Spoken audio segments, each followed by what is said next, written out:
বাংলাদেশের বিজনেস কমিউনিটিতে যারা লিডারশিপে আছে ব্যবসা বাণিজ্যে,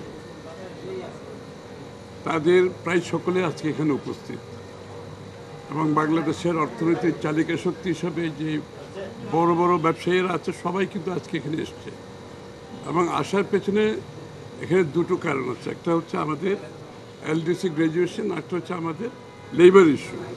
এই দুটো অত্যন্ত গুরুত্বপূর্ণ বিষয় বাংলাদেশের ব্যবসা বাণিজ্য বিনিয়োগে আগামী দিনে যে সম্ভাবনা আছে সেটাকে প্রোটেক্ট করার জন্য, রক্ষা করার জন্য আমাদের কিছু বিষয়ে সতর্ক থাকতে হবে। তার মধ্যে একটা হচ্ছে লেবার ইস্যু, একটা হচ্ছে এলডিসি গ্র্যাজুয়েশন। এবং এই ব্যাপারে আমরা বিস্তারিত ওনাদের কথা শুনেছি, ব্যবসায়ীদের ওনাদের সুবিধা অসুবিধাগুলো শুনেছি এবং এখান থেকে যেটা প্রতীয়মান হয় পরিষ্কারভাবে যে এলডিসি গ্র্যাজুয়েশনে যাওয়া এই মুহূর্তে বাংলাদেশের বর্তমান এবং আগামী দিনের ব্যবসা বাণিজ্য বিনিয়োগের জন্য সহায়ক ভূমিকা পালন করবে না।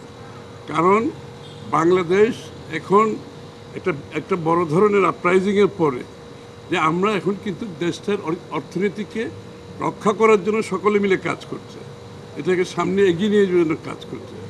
সুতরাং এটা একটা বিষয়।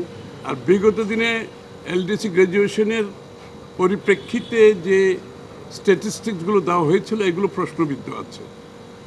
তো সব কিছু মিলিয়ে বাংলাদেশের ভবিষ্যৎ অর্থনীতি, বিনিয়োগ, ব্যবসা বাণিজ্য যদি আমরা অব্যাহতভাবে এগিয়ে যেতে চাই, যে নতুন বাংলাদেশের স্বপ্ন আমরা দেখছি, তাহলে এই মুহূর্তে এলডিসি গ্র্যাজুয়েশনটা আমাদের স্থগিত রাখার জন্য সবার আমরা আলোচনা করেছি। এই মুহূর্তে স্থগিত রাখার প্রয়োজনীয়তা আছে এবং এই ব্যাপারে ওনাদের এটাও মতামত দিয়েছেন যে এই সরকার বর্তমানে যে এলডিসির বিষয়ে একটা চিঠি দেওয়া দরকার ইউএনকে, জাতিসংঘকে, যে কি এটার বাংলাদেশ সত্যিকার অর্থে এখন রেডি আছে কিনা, এই মুহূর্তে রেডি আছে কিনা, যে বর্তমান সরকারকে অনুরোধ করা হচ্ছে তারা যাতে চিঠি দেয় এবং ইউএনের রিপ্রেজেন্টেটিভরা এখানে এসে সরেজমিনে দেখে বাংলাদেশের রেডিনেসটা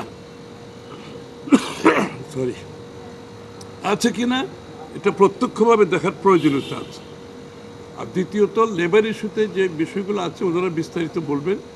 আমি শুধু এইটাই বলবো যে লেবার ইস্যুতে যে আমাদের রেটিফিকেশনের ব্যাপারে ওনাদের কোনো সমস্যা নাই, কিন্তু অন্যান্য ইউনিয়নের যে বিষয়গুলো নাম্বার নিয়ে যে বিষয়গুলো আছে সেখানে এই পরিবর্তনটা আনলে সত্যিকার অর্থে শ্রমিকদের কোনো ভাগ্যের পরিবর্তন হবে কিনা এটা বিবেচনা করা দরকার, কিংবা ইউনিয়নগুলো এফেক্টিভলি কাজ করতে পারবে কিনা এটাও বিবেচনা করা দরকার।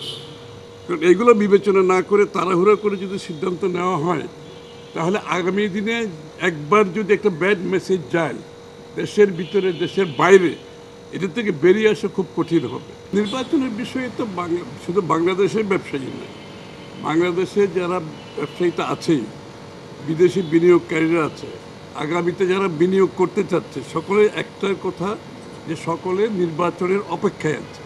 একেবারে পরিষ্কার ভাষায় বলছে তাদের সমস্ত সিদ্ধান্ত স্থগিত রেখেছে নির্বাচন না হওয়া পর্যন্ত এবং নির্বাচনের পরবর্তী সময়ে তাদের যে বিনিয়োগের বিষয়টা বাংলাদেশের ব্যবসায়ী এবং বিদেশিরা সকলে অপেক্ষা করছে একটা নির্বাচনের পরে তারা সিদ্ধান্ত নিয়ে বাংলাদেশে বিনিয়োগ করতে।